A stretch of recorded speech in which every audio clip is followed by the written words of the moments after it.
নমস্কার বন্ধুরা, জ্যোৎস্না রীতিকথায় আইটি নতুন পর্বে তোমাদের সকলকে স্বাগত জানাই।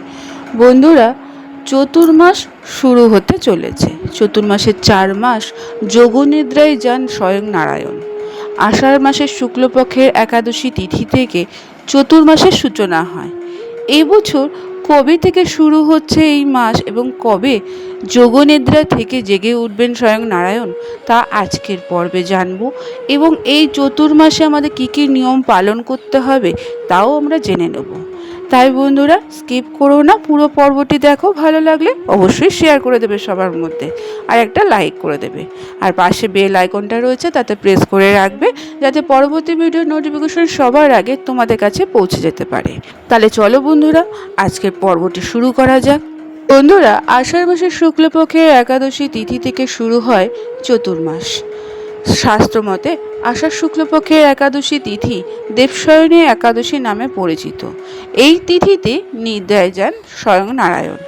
কার্তিক মাসে দেবোত্থানী একাদশীতে নিদ্রাভঙ্গ হয়। মনে করা হয় এই 4 মাস বিষ্ণু সহ সমস্ত দেবতারা নিদ্রায় যান এবং সৃষ্টিকর্তা শিব স্বয়ং পরিচালনা করেন এই সৃষ্টিকে। শ্রাবণ মাসে সাড়ম্বরে শিব পূজা এটি অন্যতম একটি কারণ।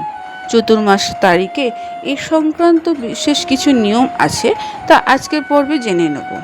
তবে বন্ধুরা, শাস্ত্রমতে দেবশয়নী একাদশী থেকে নিদ্রাময় হন বিষ্ণু। আষাঢ় শুক্লপক্ষের দেবশয়নী একাদশী পড়েছে আগামী 6 জুলাই 2025। কার্তিক মাসে দেবোত্থানী একাদশীতে নিদ্রাভঙ্গ হবে নারায়ণের। এটি পড়েছে 1 নভেম্বর 2025। এই দিন থেকে সৃষ্টির কার্যভার নিজের হাতে নেবেন বিষ্ণু। তবে তার নিদ্রাকালে এই 4 মাস চতুর্মাস নামে পরিচিত। এই সময়ে বেশ কিছু নিয়ম রীতি মেনে চলতে হয় মানুষদের। বন্ধুরা, চতুর্মাস কথার অর্থ কী? অর্থাৎ 4 মাস। শ্রাবণ, ভাদ্র, আশ্বিন ও কার্তিক মাস মিলে এই সময়কালটি চতুর্মাস নামে পরিচিত। এই সময়ে বিষ্ণু ক্ষীরসাগরের নিদ্রায় যান। এই সময়ের মধ্যে বিবাহ, গৃহপ্রবেশের মতন শুভ কাজ হয় না। প্রতি বছরই আষাঢ় মাসের শুক্লপক্ষের একাদশী থেকে চতুর্মাস শুরু হয়ে থাকে এবং কার্তিক মাসের শুক্লপক্ষের একাদশী দেবোত্থানী একাদশীতে সমাপ্তি হয়। এই সময়কালে বিষ্ণু, লক্ষ্মী, শিব, পার্বতী পুজো করা হয়ে থাকে। আত্মবিশ্লেষণ, অনুশাসন, ভক্তির জন্য এই মাসটি উত্তম।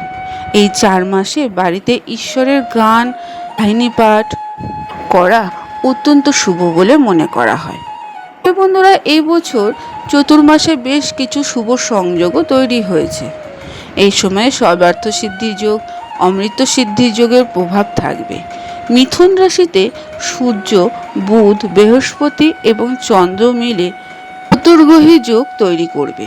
হিন্দু ধর্মে বিষ্ণুকে সৃষ্টির পরিচালক এবং পালন পিতা হিসাবে অধ্যায়িত করা হয়। শুভ কাজে তার এবং দেবী লক্ষ্মীর আশীর্বাদ অবশ্যই জরুরি। তবে চতুর্মাসের সমস্ত দেবতার যোগনিদ্রায় থাকায় আধ্যাত্মিক দিক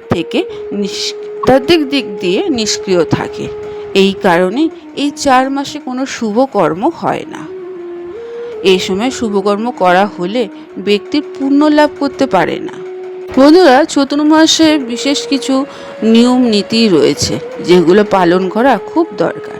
চতুর্মাসে বিবাহ, নামকরণ, সংস্কার, উপনয়ন, গৃহপ্রবেশের মতন শুভকর্ম করা হয় না। চুল দাড়ি কাটা উচিত নয়। পাশাপাশি এই মাসে দূরের যাত্রায় যাওয়া নিষিদ্ধ। চতুর্মাসে সাত্ত্বিক ভোজন করা উচিত। এই সময় আমিষ খাবার, পেঁয়াজ, রসুন খেতে নেই। এমনকি মদ্যপানও করা নিষিদ্ধ। মিথ্যা কথা, কটু কথা বললে, কারো নিন্দা করলে বিষ্ণু ক্ষুব্ধ হন। পশু পাখিদের কষ্ট দেওয়া যাবে না। কারোর প্রতি মনের মধ্যে বিদ্বেষ রাখতে নেই। এই সময়ে অনেক উপকার করা উচিত। এছাড়া চতুর্মাসে ধর্মীয় গ্রন্থের অধ্যয়ন, ধর্মীয় কাজের সময় কাটানো শুভ। এতে নারায়ণ প্রসন্ন হন, জীবনে সুখ সমৃদ্ধির আগমন ঘটে। এই সময়কালে মাটিতে শোয়া যত বেশি সম্ভব মৌন ব্রত পালন করার পরামর্শ দেওয়া হয়ে থাকে। এই নিয়ম নীতি মানা চতুর্মাসে এই নিয়মগুলো যারা পালন করবে তাদের আগামী সময় অনেক উন্নত ও শুভ হবে। বন্ধুরা, আজকের পর্বটি এখানেই শেষ করলাম। এতক্ষণ আমার ভিডিওটি দেখার জন্য ও শোনার জন্য তোমাদের অসংখ্য ধন্যবাদ।